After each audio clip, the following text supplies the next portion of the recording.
E aí, galerinha do YouTube, tudo bem com vocês? Aqui quem fala é o professor Bruno e hoje na nossa aula de ciências voltada para os nonos anos, vamos falar um pouquinho sobre comparar diferentes processos reprodutivos em plantas e animais. Incrível, hein? Já devem ter visto isso aqui, deixa eu ver, sétimo, no oitavo, até sexto, um pouquinho sobre isso. Então vamos relembrar, recapitular um pouquinho mais avançado, estudo um pouquinho mais avançado só, tá bom? Então eu vou ler para vocês e a gente vai conversando, nós vamos conversando. Você sabia que a reprodução permite que características como a cor dos olhos, olha os olhos aqui da moça, e dos cabelos sejam transmitidas de pais para filhos? Que interessante. Então vamos aprender mais sobre o tema. A reprodução é uma das características gerais dos seres vivos. Ela é fundamental para a representação da espécie e pode estar dividida em dois tipos: sexuada e assexuada. Quem que lembra? Na reprodução assexuada, os seres se reproduzem por si só, sem participação de outro da mesma espécie, gerando indivíduos geneticamente idênticos. Então esse aqui é um exemplo da estrelinha do mar. Qual professorinha que já falou para vocês há muito tempo atrás que a estrelinha do mar, quando você corta uma perninha dela, ela já aparece outra perninha igual, tal. Então essa é a ideia da reprodução assexuada. Não precisa ter dois organismos, duas pessoas para poder criar um outro indivíduo, tipo um filhote, um neném, tá? Beleza. Já a reprodução sexuada é o meio de reprodução mais comum e baseiam-se na união dos gametas masculinos com o do feminino, formando o zigoto, e é o tipo de reprodução da espécie humana. Então, o homem e a mulher se unem, tem relações sexuais e acaba tendo um nenezinho, um bebê, tá? Então essa ideia é a reprodução sexuada. Lembre por exemplo, de sexo, que vocês vão lembrar que qual é essa formação, beleza? Aí, explicando um pouquinho aqui, o que é a reprodução assexuada, beleza? A reprodução assexuada é um tipo de reprodução que acontece sem que haja um encontro de gametas, não havendo assim a junção do material genético. Com isso, os indivíduos gerados são, em quase todos os casos, geneticamente idênticos àqueles que se formaram. Por essa razão, podemos dizer que a reprodução assexuada é responsável pela formação de clones. Vale salientar, no entanto, que diferenças podem ocorrer ocasionalmente devido a processos de mutação. Então, olha um exemplo aqui, vacúolo, que não tem nada aqui, contrátil, tem um núcleo, novo flagelo, sai um flagelinho, aí ele já separa esse núcleo, tal, e acaba gerando duas, uma cópia, gera uma cópia. No caso, essas aqui eu já ia dar spoiler, eu já ia falar que é bactéria, mas vamos continuar lendo lá. Esse tipo de reprodução pode ocorrer em diferentes organismos, sendo observada tanto em seus unicelulares, seres unicelulares, como em seres multicelulares. Como exemplo de seres unicelulares que se reproduzem dessa forma, podemos citar as bactérias. Então, assim, vírus, bactérias, tudo que no caso faz mal aí pra gente, no caso quer tomar o nosso corpo como hospedeiro, que a gente fica com febre, aí o corpo tenta matar, tal. Normalmente a reprodução ela é assexuada, não tem assim esse aqui é o vírus macho e esse aqui é o vírus fêmea. Não existe. Só no sexuada que tem essa história de macho e fêmea, tá? Então normalmente vírus e bactérias são assexuados, eles se proliferam, eles vão se multiplicando e só vai, tá bom?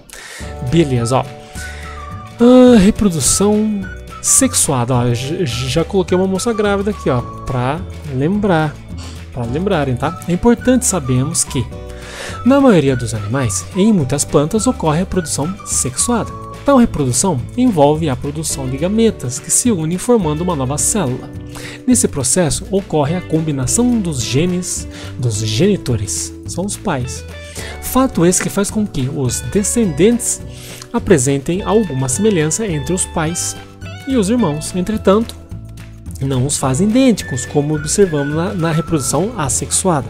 Tudo bem, temos alguns casos dos gêmeos, tá? Os gêmeos, eles parecem iguais. Você olha assim, nossa, como essa pessoa é igual. Mas o gene, ele é diferente. Tipo, como que eu posso explicar? Se você tirar o DNA dele, eles são diferentes entre eles, sabe? Eles não são iguais, eles são bem parecidos. Então você fala assim, bom, é gêmeo. Você olha assim, o mesmo olho, o mesmo cabelo, a mesma altura, tal. Mas eles não são cópias, não são clones, como as bactérias lá em cima, tá? Então, nós saímos parecidos, semelhantes, beleza. Nos animais, o gameta masculino é chamado de espermatozoide e o gameta feminino é chamado de óvulo, tá bom? Essa troca de gametas, então os gametas são isso, cada um tem um gameta diferente. Então o homem tem um gameta e a mulher tem outro gameta. Então essa troca de gameta, no caso a união entre eles, né? Tendo que ter relação sexual para que se unam esses gametas, pode ser feito em laboratório? Pode, mas normalmente é com relações sexuais, tá?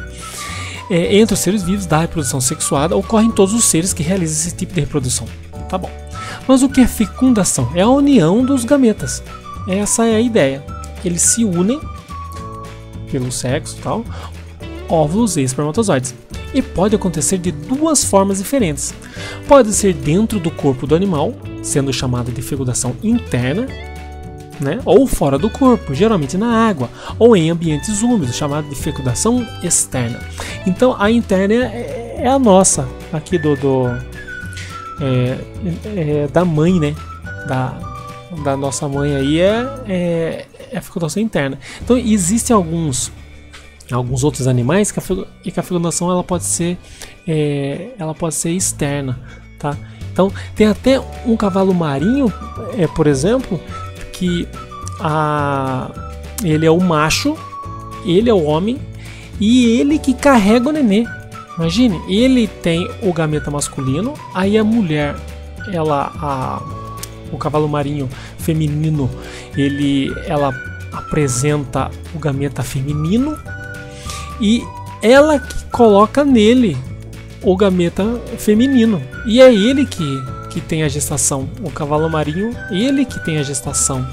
Tá? Então é ele que cresce a barriguinha. É como se um homem ficasse grávido. É mais ou menos isso que acontece com o cavalo marinho. E aí tem outros animais que, no caso, dentro da água, né, fora da água, tal, que alguns outros animais que eu não vou entrar em detalhes, mas tem. Essas são as externas, tá? Beleza. Então aqui, ó, exercicinho, baba, facinho demais, tá? Eu já coloquei lá em cima, tem todas as respostas, ó. Todos os organismos com reprodução sexuada precisam reproduzi-los. No caso dos animais, o gameta masculino é chamado de tá lá, acabei de falar sobre o gameta masculino, tá? Então é só vocês colocarem aqui. E tem um outro exercício que é para fazer a correspondência. Se for sexuada, coloca 1 aqui. Se for assexuada, coloca 2 aqui. E vice-versa, ou 2 aqui, 1 aqui. Então você lê, é um tipo de reprodução que acontece sem que haja o encontro de gametas, não havendo sim a junção do material genético. Opa, já falei lá em cima. Revejam lá em cima que daí você já encontra. E aí a outra envolve a reprodução de gametas que se unem formando uma nova célula. Então foi bem tranquilo. Essa aula poderia ser 2, 3 aulas na presencial, porque daí tinha que explicar muito mais coisa, mas vocês tendo noção do que existe, o que tem e o que não tem, né, sobre esses tipos de reproduções, já temos uma ideia, tá? A gente já aprendeu um pouquinho aí, tá bom? Então fica assim então, pessoal, até a próxima aula, conversamos mais, então tchau!